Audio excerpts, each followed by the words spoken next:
L'entreprise de demain. Je m'appelle Delphine Zanelli. Je suis depuis 4 ans aux commandes du podcast L'entreprise de demain. Je pars à la rencontre de dirigeants et d'experts les plus pointus dans leur domaine. Bonjour Delphine. Bonjour Delphine. Bonjour Delphine. Ils questionnent, ils vivent, ils créent et chaque jour réinventent le futur du travail. Mais aujourd'hui, on entend révolution écologique, crise sanitaire, des problèmes complexes, crise économique, Un monde incertain qui peut être agressif. nouvelles aspirations. Une forme de fatigue, de lassitude. Et tout cela remet en cause nos modes de travail. Ma question, c'est concrètement, comment on fait ? Cette question, je l'ai posée partout, souvent, à des DRH, des managers, des dirigeants, des collaborateurs, des chercheurs, des experts. Et j'ai abouti à une conviction. travail de demain, performance, impact. Le programme de l'entreprise de demain. Le premier programme de développement managérial par transfert d'expertise.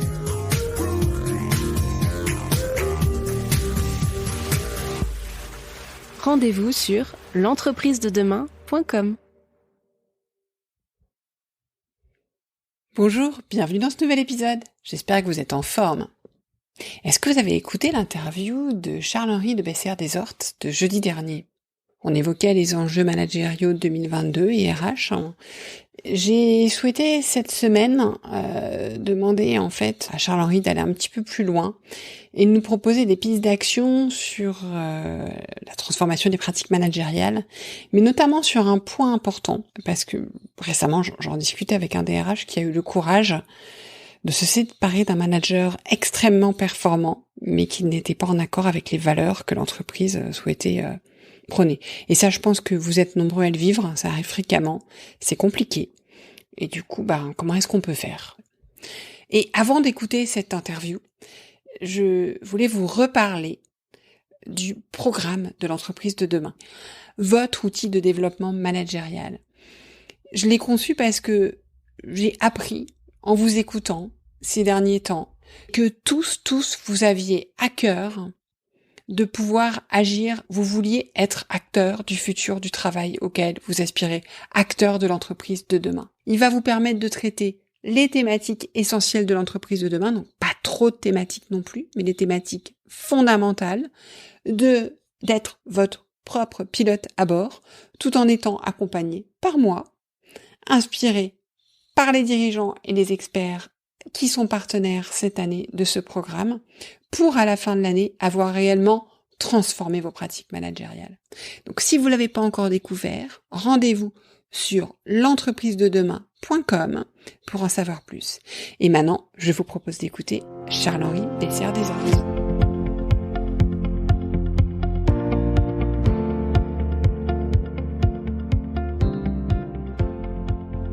Bonjour Charles-Henri. Bonjour.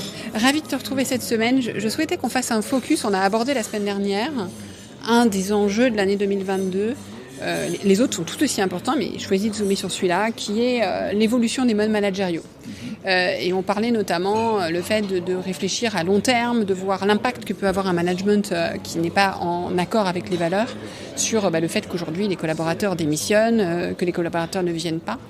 Et du coup, je pense que nos auditeurs se sont peut-être dit « Ok, mais comment je fais ?» Donc en fait, j'avais envie de te demander, s'il y a un dirigeant qui se retrouve, un manager face à cette situation, d'avoir dans son équipe un manager qui ne correspond pas aux valeurs, mais qui est performant, c'est bien le sujet. Comment fait-on ? Que fait-on ? C'est d'abord, je pense, d'avoir un premier dialogue avec cette personne, donc, et le dirigeant, je pense, parce que si c'est le dirigeant qui porte véritablement les valeurs et qu'un de ses collaborateurs n'est pas aligné quelque part, c'est d'abord d'avoir un dialogue sur le pourquoi de ces comportements, le pourquoi de cette posture qui ne correspond pas aux valeurs, toi. Bon. Après avoir identifié des causes, je vais dire, là il y a des moyens d'agir, à mon sens assez simple. Il y a un premier moyen, on l'a évoqué rapidement la semaine dernière, c'est quand même de le faire accompagner. C'est là où je pense que, surtout que on dit souvent les dirigeants, les managers sont seuls.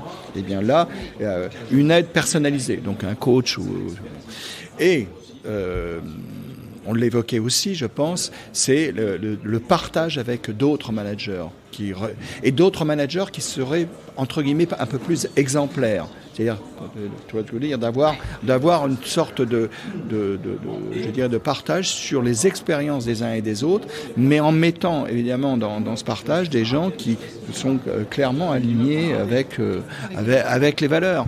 Et d'observer d'ailleurs que bien souvent, il y a, même si le dirigeant en question est performant, c'est de voir la question de la performance sur le moyen et le long terme. Hein, donc c'est et puis il faut être clair. Si le manager en question a des difficultés vraiment personnelles à évoluer, il va falloir repenser son positionnement. C'est là où il va falloir faire preuve de courage, parce qu'on ne peut pas avoir juste un résultat exceptionnel, sans doute peut-être, et puis un non-alignement des valeurs, parce que pour moi c'est un ver dans le fruit. Et est-ce qu'il n'y aurait pas aussi à repenser les indicateurs ? Parce qu'en fait, quelque part, tant que l'indicateur performance est érigé comme étant le seul et unique indicateur, c'est difficile de... Alors, voilà. je suis complètement d'accord. On passe le cas, bien sûr, du manager qui peut traverser une période de vie difficile, et il y a des choses qui peuvent s'accompagner, s'expliquer, etc. On va parler d'un cas de figure, effectivement, on découvre que malgré le coaching, etc., ça reste, mais malgré tout, c'est vrai que ces questions d'indicateurs... Alors, tu es en train de mettre l'accent sur un dernier point que je voulais signer, c'est on reste des êtres humains, on est un peu, et les êtres humains sont quand même sensibles à la question de la rétribution, c'est-à-dire, et si tu modifies les indicateurs, et j'observe d'ailleurs que quand tu regardes les systèmes de management de la performance d'un certain nombre d'entreprises internationales, eh bien, ce qui est très intéressant depuis une dizaine d'années, c'est la montée de la dimension valeur. C'est-à-dire, c'est pas seulement le résultat, D'accord. C'est le comment tu l'obtiens. Dans les indicateurs. Dans les indicateurs. Et donc, cette question du soft, en fait, en gros, du soft, c'est la question du soft et pas seulement du hard. Parce que mesurer la performance d'un manager sur le fait qu'il a conquis X% de parts de marché, qu'il a réduit, etc., ou augmenté, ça c'est très bien. La vraie question qui est posée dans ces entreprises, c'est la montée du comment. La montée du how. Voilà, le soft étant les compétences comportementales. Bien sûr. Et dans le how, tu as essentiellement des soft skills.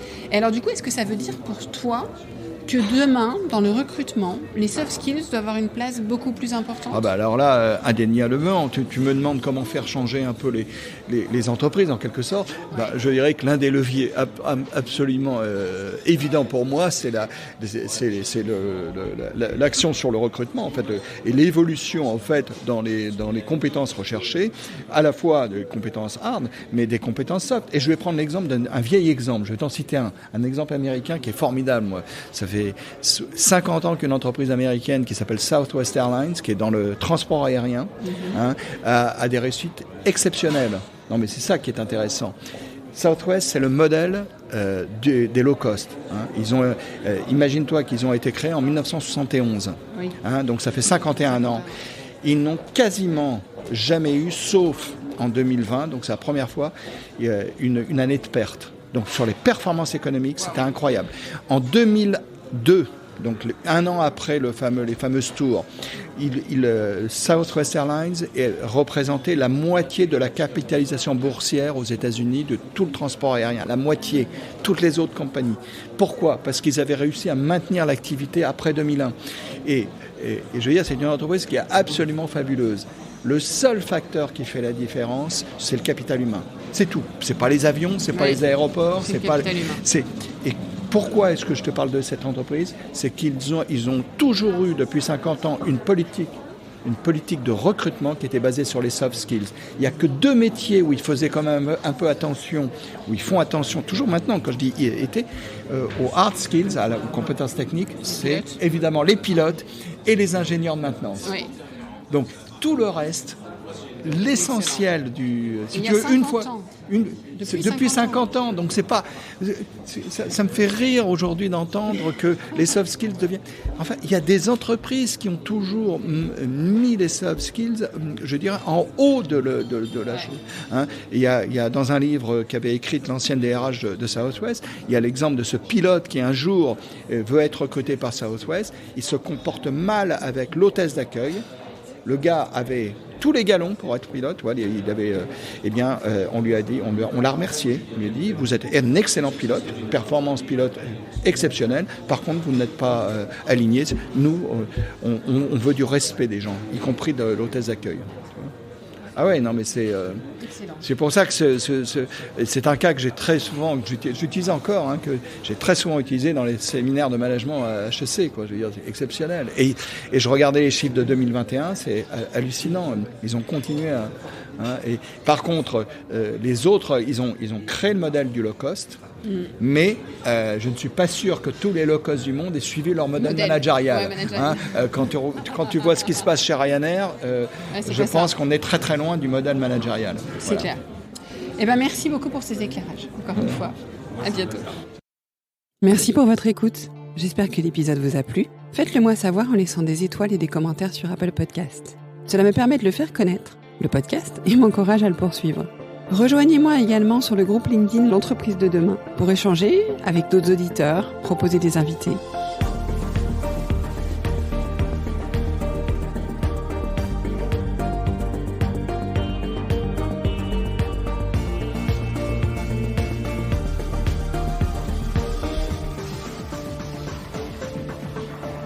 Je vous donne rendez-vous jeudi prochain pour un nouvel épisode. Cette série est produite par Delphine Zanelli et Ose Masterclass. Réalisation sonore, Cyril Carillon. Et au micro, Delphine Zanelli.